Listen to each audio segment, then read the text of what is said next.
All right, so today we're going to talk about a few more trigonometric functions, okay? The secant, the cosecant, and the cotangent.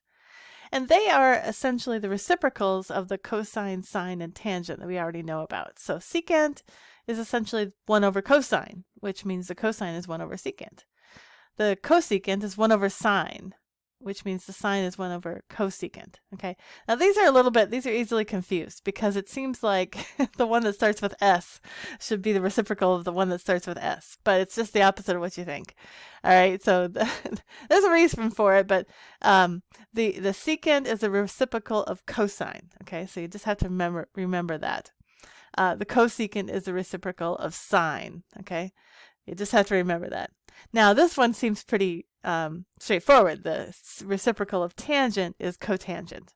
Okay, so that means that tangent is reciprocal of cotangent, and cotangent is reciprocal of tangent. So we can also express cotangent as cosine over sine, since tangent is sine over cosine. Okay, so let's take a look at what those reciprocal trig functions look like. So first thing I'm going to do is just, we're going to look at the secant function. Now I know that the secant function is 1 over cosine. So the first thing I'm going to do is graph what the cosine looks like. So I've sketched in green here what cosine looks like. You know, we're starting here at 0, comma 1, and then we cross 0 at pi over 2, and then we're at -1, back to 0, and then finally back to 1 again. Okay, and it repeats on, just keeps repeating, right? So what does the secant look like? Well, first of all, we've got a little problem because some of these points, we've got secant is 1 over cosine, right? So some of these points are 0. And if we try to take 1 over 0, that's not going to work. So those are where we're going to have some asymptotes. Okay, so any place where the cosine is 0, if we try to take the reciprocal of it, we're going to get an asymptote. Okay, so I'm going to draw in asymptotes at any place where the cosine is 0. Okay, and so those are our asymptotes. All right. Now there's some other easy points. Like for example, this is the point 0, comma 1, right? So cosine of 0 is 1. So 1 over 1 is 1. So that's going to be a point on our secant graph. Same way down here, cosine of pi is -1. So the reciprocal of -1 is also -1. So that is also going to be a point on our secant graph. And also here at pi over 2, and down here, minus pi over 2, these are places just where the reciprocal is the same. You know, reciprocal of 1 is 1, reciprocal of -1 is also 1. Okay, so those are going to be points on our graph of the secant of theta. Now, we need to look at what happens as theta approaches our tangent lines. And so you can see that if at 1, we're going to start out here at 1, and then as cosine gets smaller, as the denominator gets smaller, the 1 over the cosine, right? So when cosine gets smaller, and cosine is the denominator, and as the denominator gets smaller, this 1 over cosine is going to get bigger. So our it's going to go to infinity as we approach the asymptote, right? Because it's approaching 0, but from the positive side. Okay, so the same thing's going to happen over here. So we get these kind of U-shaped things with asymptotes. Okay, now again here, the maximum that cosine can be, or I can say minimum here, is the -1, and then 1 over anything smaller is going to become bigger in the negative direction. I don't know if I said that right, but but anyway, we get these U-shaped things going on, right? Because I'm getting 1 over a small negative number. Okay, and then it's just going to repeat. So we get this thing going on here. We get another upside down kind of U shape here. Oops. Okay, And then we'll have half of 1 here if we graph it between negative pi over 2 and pi over 2. Okay, so that red graph is an idea, gives you an idea what secant looks like. Okay, we've got all these asymptotes going on. So let's take a look at the graph of cosecant. So again, cosecant is 1 over sine, right? So 1 over sine of theta. So I'm going to start by graphing in the sine of theta. All right, so there's a sketchy sketch of what sine looks like, right? We start at 0. At 90 degrees, we're up at 1, and then we're back down to 0.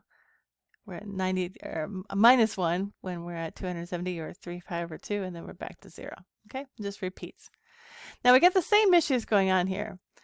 Cosecant is 1 over sine, but there are lots of places where sine is 0, right? So sine is 0 here, sine is 0 here, sine is 0 here. Any place where sine is 0, then 1 over sine just can't happen. So we're going to have asymptotes at those points as well. So let me just sketch in the asymptotes here at any place where the sine of theta is 0. Okay, so we're actually going to have an asymptote here along the y-axis, and then at pi and pi over 2. Okay.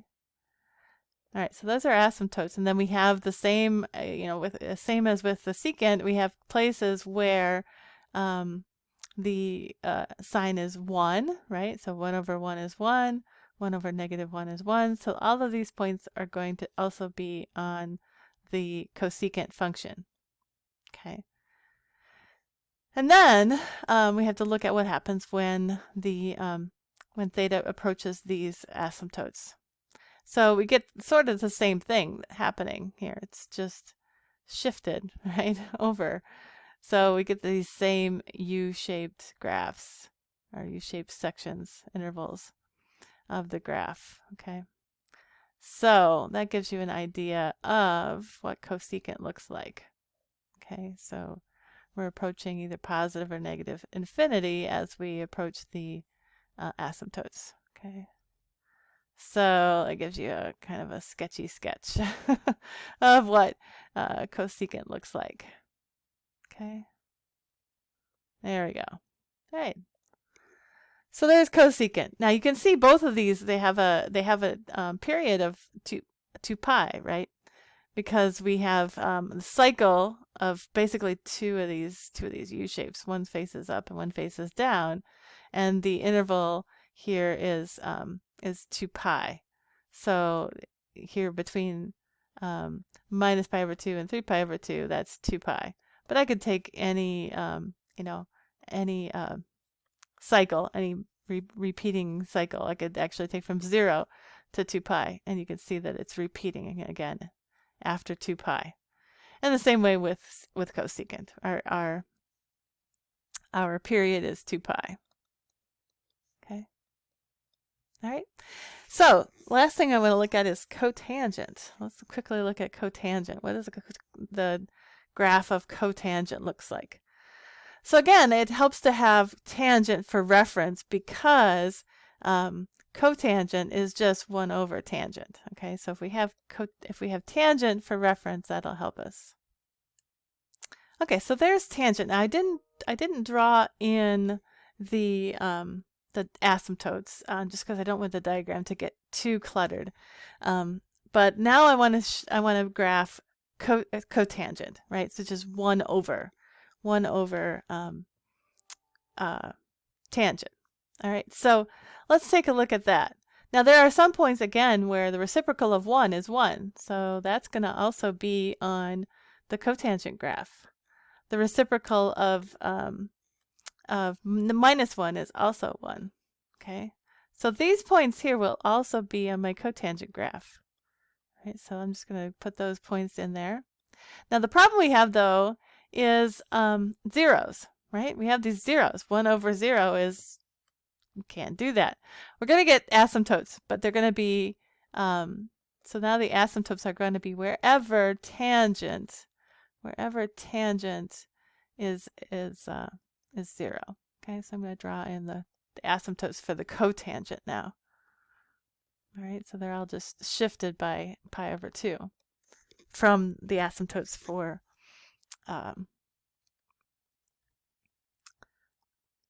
tangent. Okay, so any place where tangent is 0, there's an asymptote. All right, so now remember also that tangent is equal to sine over cosine, so cotangent is cosine of theta over sine of theta. So we can also look at how that's what's happening there. Now, if you remember what the tangent, there's an asymptote wherever cosine was 0. Now we're getting an asymptote wherever sine is 0, and we're going to be at 0 whenever cosine is 0. Okay, so any place where cosine is 0, then the cotangent is 0. Okay, so we're going to get points here, and here, and here, and here. All right. So you can kind of get a sense of what's going on here. So we're going to have a graph that goes like this. Let me just connect up these points. So it looks a lot like the tangent. Actually, it looks like a negative tangent, doesn't it? It looks like a negative tangent, only shifted over. There's a horizontal shift going on. In fact, we can write cotangent as a horizontal shift of the negative tangent.